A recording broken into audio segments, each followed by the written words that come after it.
I'm Julie Lythcott-Haims, and I'm so delighted to be here. I'm an author, I'm a mom, I'm a former Dean of Freshmen at Stanford, and I'm pretty much just rooting for all of us to make it. You did this TED Talk that was for parents, and now you've got this book, Your Turn, which is about how to be an adult. So what's the relationship between those two? Yeah, absolutely. My TED Talk was based on my years as a Stanford dean, where I was watching the encroachment of parents into the lives of university students. Helicopter parenting had finally arrived at the university level, and I was deeply concerned with what those well-intended behaviors were doing, in effect, to undermine student agency. And so my TED Talk emanated out of fierce empathy and compassion for young people who are being raised with this heavy hand, this micromanaging parenting style. And so my third book, Your Turn, How to Be an Adult, is the companion offering. If the TED Talk is trying to help parents retool so they don't undermine their kids, Your Turn, How to Be an Adult is this compassionate offering to anybody who's feeling, I can't adult, I don't want to adult, I'm scared to adult, I don't know how. This is me not critiquing them like many do. What's wrong with that generation? No. This is me saying, yeah, I get it. And I'm here for you. You know, something that I've heard you say is that if everyone in a generation is saying that they're really struggling with how to enter this next phase of what it means to be an adult, how to leave childhood, that's not an individual problem, that is a societal failing, and that's how you're viewing it, which I think is so different from a lot of the kind of condescending talk of like, oh, this generation, they don't know what they're doing. What can we do about it on an individual level as we experience it ourselves? Well, let's name a couple of the systemic issues. One is macroeconomics. We have crafted an American society where wages and salaries have not kept up with the cost of living. And so you emerge out of high school, or you emerge out of college or trade school, and you emerge into a workplace environment where these two mathematic variables don't line up. That's not the fault of a generation, right? Another societal macro thing is how a lot of young people were raised, which was with this overly helpful, lovingly intended parenting style where they managed your every move, they watched your every move, they cleaned up your mistakes, they made choices for you, they did the tough things for you. And so you literally have not had the chance to practice in a lower stakes way through childhood, the things that are now the higher stakes version of that stuff in adulthood. So we can't change those things anytime soon. But I think if an individual young person can be aware of those macro things that are impediments or obstacles in their path and take a deep breath and say, you know what, boy, that sucks, but neither of those things is my fault. They are, facets, truths of my environment, but I'm still in charge of me. And in the face of the awareness of those things, I can say, well, yeah, that sucks, but what am I going to do about it? What am I going to do to learn the things I feel less capable of doing? How am I going to reach out to my network and ask for support as I make my way forward? Maybe I'm going to uproot myself from the San Francisco Bay Area where I grew up because I can't afford to live here, even though I did all the right things. I'm going to go move to a part of the country that is actually hospitable to young adults who are trying to make it. The individual has profound choice and agency, and that's a little bit of an ableist and a class-based statement I just made. Obviously, if you're financially struggling, if you have significant special needs, maybe what I've just said isn't really available to you. But in the main, I want people to hear, this life is up to you. And yes, there are obstacles, but guess what? You are powerful, and you can figure this out. From the parent side, what's one thing that you think parents should be doing differently to empower their children to feel like that and to learn those skills? I'm a parent. Let me get that out of the way. I have a 23-year-old and a 21-year-old. I'm not some expert who's critiquing parents without fundamentally critiquing what I've done in my own house to micromanage my own kids. So I've learned these lessons firsthand. Each one of us as parents needs to really get this fact. One day we'll be dead and gone, and to survive as mammals, we are supposed to have taught the younger generation, our offspring, how to do everything for themselves. And we don't teach them to do for themselves by doing it for them. We teach them by explaining it and getting out of the way and watching and wincing a little as they kind of sort of do it and sometimes screw it up. That's our job. And so as parents, we have to be asking, what are the next 3 things I want my kid to learn this weekend? this semester, this year. And at every age and stage, it's a different set of skills from, walking into a store and asking a question, being able to take public transportation, being able to make a meal. These are basic things that we've deprived our kids from learning how to do, and we've got to delight in their learning. Instead of fearing that they're going to be imperfect at it today, we have to delight in the learning process, which makes them able to do it themselves tomorrow. You've talked about how sometimes parents approach their children as though they're a project that they're trying to perfect so that they can then brag to their other parent friends about it, rather than as a human that you're trying to set up for success in life, true success in terms of like resilience and the capacity to learn and to grow. Yeah. So now you're getting at, why do we parents micromanage? What is animating our encroaching behaviors? And what you're hitting on is ego. The other two things are love. We love our kids profoundly. Of course, we want to do everything for them. We're afraid of the world, so we think we're farther down the path of life, more knowledgeable, so we'd better help. Love and fear are valid. Ego is what has really cropped up in the raising of millennials and now Gen Z. Our parents, I'm Gen X. My parents did not have ego around where I was or what I was doing, nor did the boomers. Right? We now have this sense that my child is my project, my pet, the evidence of my worth as a human, as a parent. So therefore, I need to make sure that when they're on the soccer team or they're taking this math test or whatever, that I need to curate that situation so that I make sure they achieve the highest level of measurement on this thing, because it all reflects on me. And what that really gets to, Chris, is we as parents are so insecure. It's like we have filled our life with, I'm raising this child and that will be the evidence of my worth. As Carl Jung said, the greatest harm to a child is the unlived life of the parent. When we're centering our child as the project in our life, it puts so much pressure on them. And it says to them, all that matters in my life is you, so don't screw up. Can you imagine how that makes a kid feel? We've got to go get really good therapy, get really right within ourselves about, what am I so afraid of? Why am I so worried about what my peers think of where my child places in school next year? What is unwell in me that if I do the work to heal it means I will be a healthier parent, which is what my kid deserves. It's also fascinating to me how those pressures, which sometimes feel like they're just about the personal, right, the relationship between a parent and child, they translate into some of the biggest issues that are facing this country, facing the world, right? When you think about things like segregation, when you think about things like the wealth gap, right? These are forces where when you think about like, I have to make my child's life perfect, and that is the only thing, the score of that, often it plays into these huge social ills.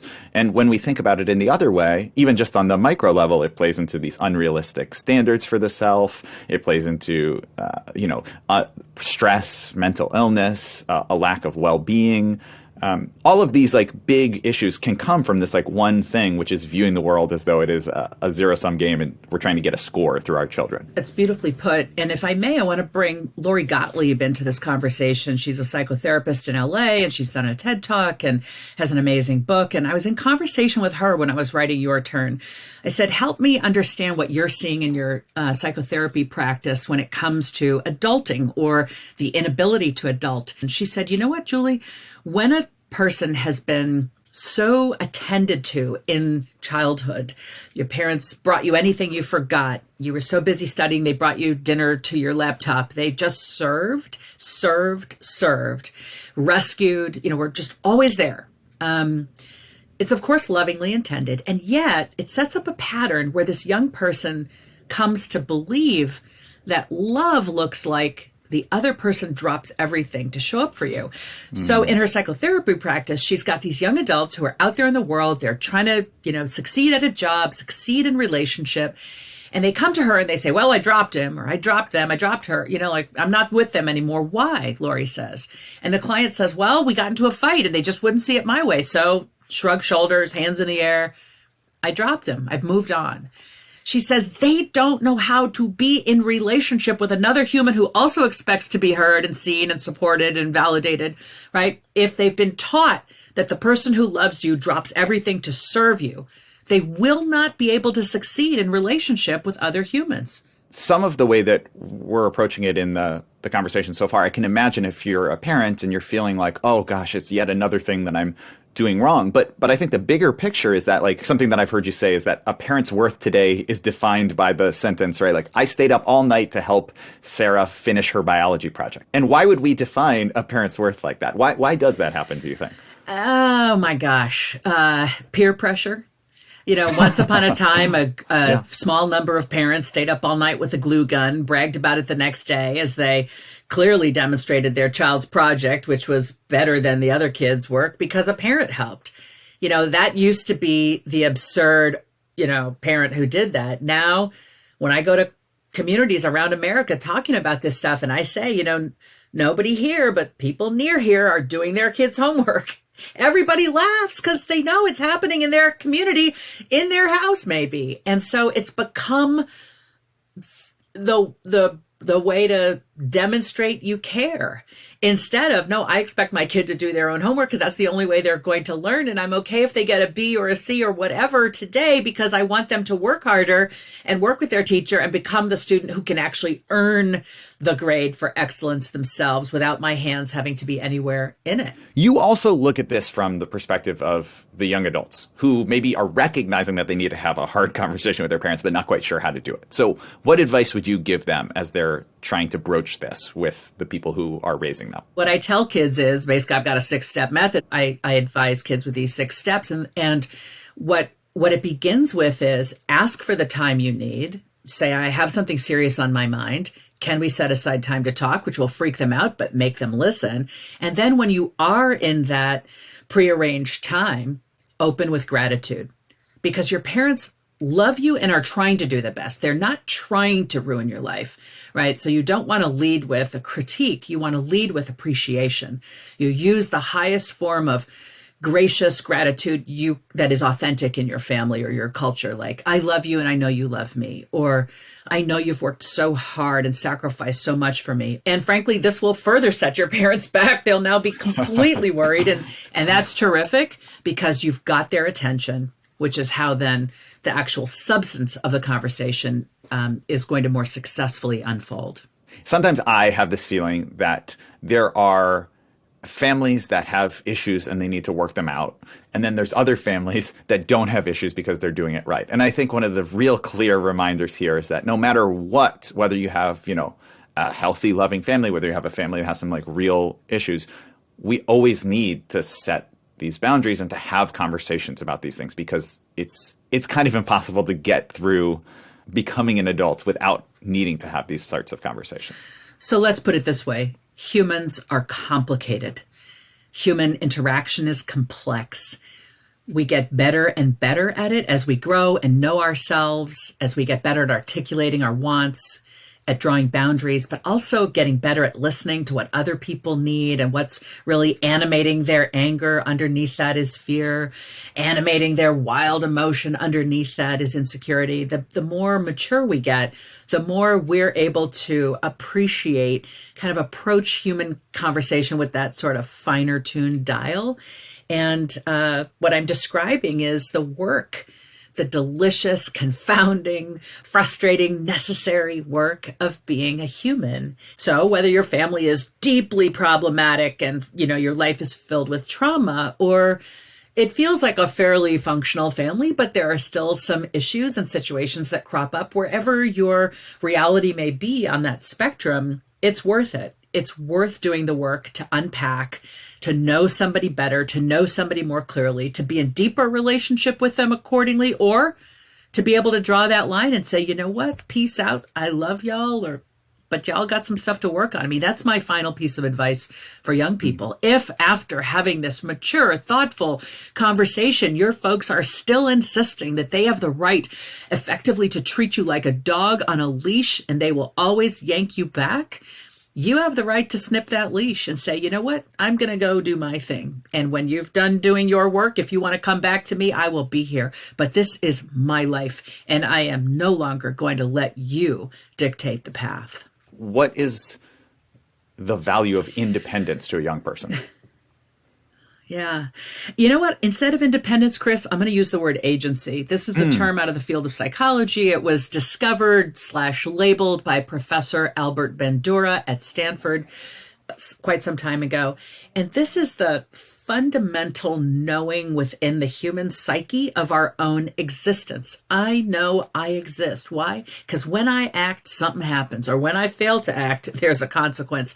Our psyche needs to see the cause and effect in order to know of our existence. So you might be able to intuit that when we overhelp as parents, which I have done with my kids, I'll admit it, when we overhelp them to an outcome lovingly, or when we're always watching to make sure every step goes well, or when we force them to an outcome because they have to be a doctor or they can't come home from college, we are interrupting what would otherwise be the natural development of self-efficacy. So if you lack agency, you're more likely to have depression or anxiety.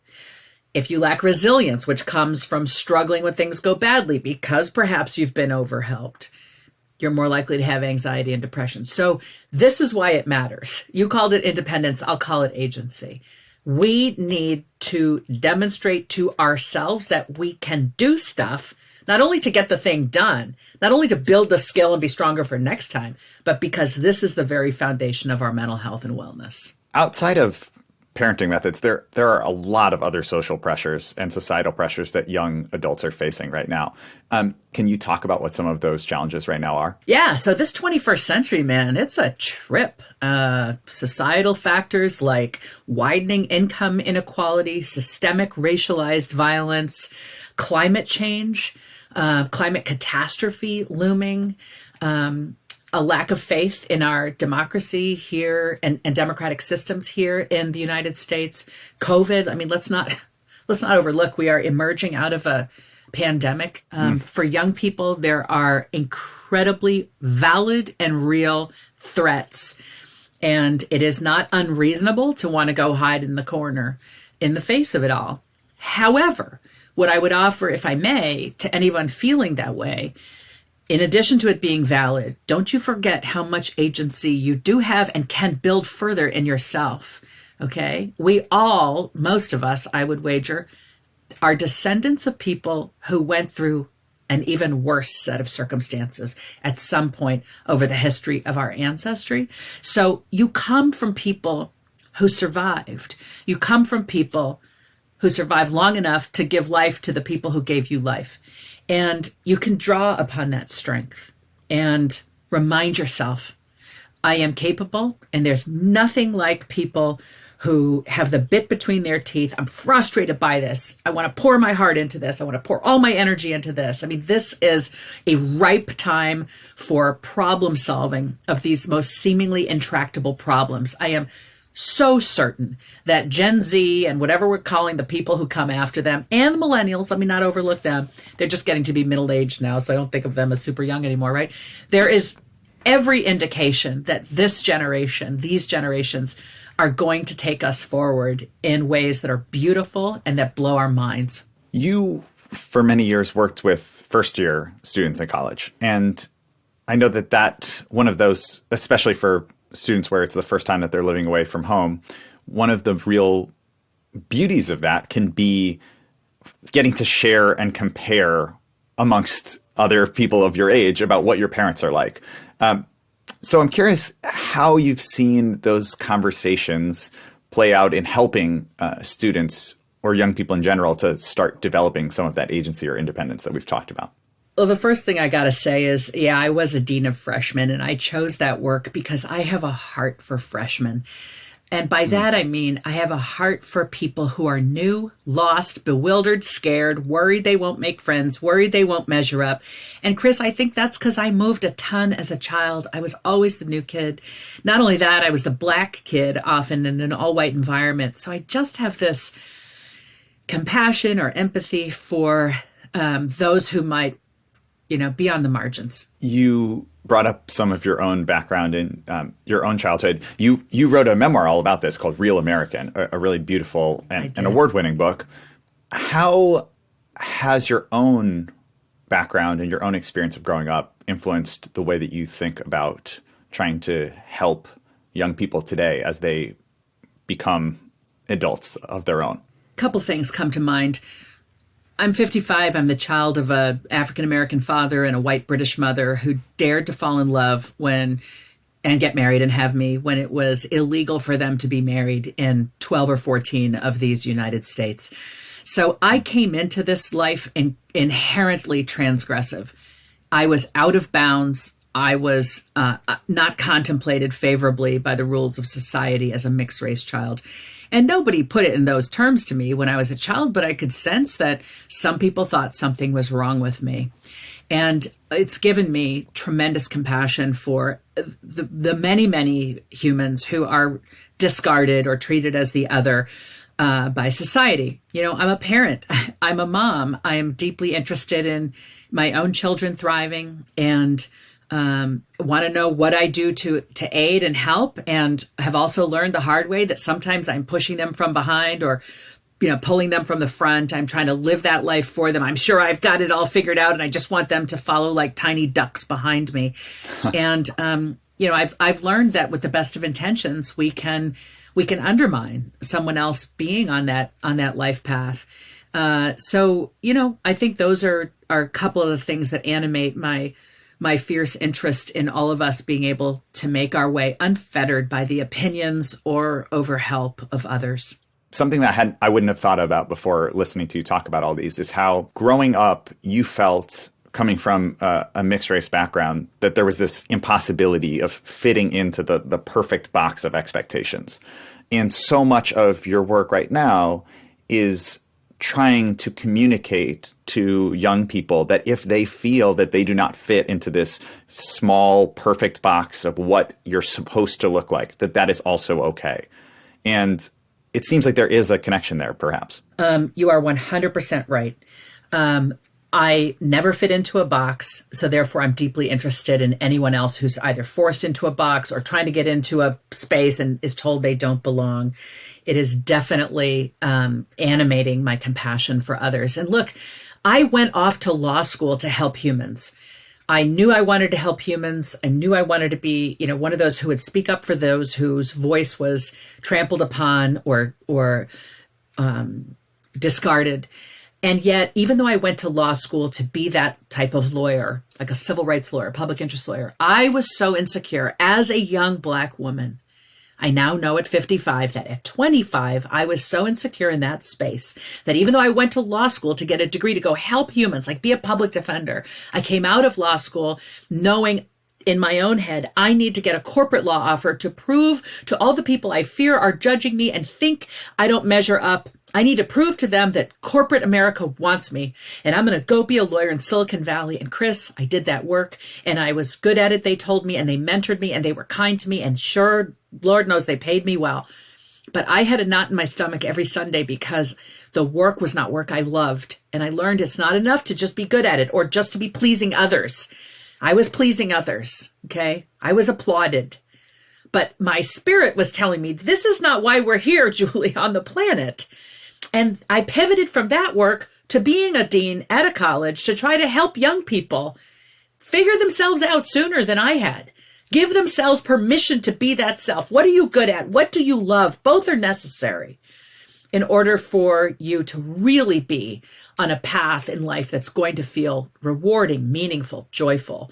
And I'm speaking here a little bit to the Japanese concept of ikigai, which I didn't know of as I was formulating this way of being with students. But I'm just acknowledging I'm not the only one who preaches this stuff. Mary Oliver's poem, Tell Me What Is It You Plan to Do With Your One Wild and Precious Life, is, in the realm of poetry, is offering the same opportunity. If you're willing to ask yourself, what is it I'm good at? What do I love? Who am I? And then give yourself permission to be that person. That is when life is a magical enterprise. So this is a question that's a selfish question. It's a question that I really struggle with, and I'm really curious to hear how you think about. Emotionally, intellectually, I'm convinced. I'm totally convinced by what you say about how we have put all this pressure to be in these one or two very narrow definitions of success, that only if you get to this handful of the most successful exclusive schools are you actually have done well in high school and will you do well in life. And I buy that that's not true.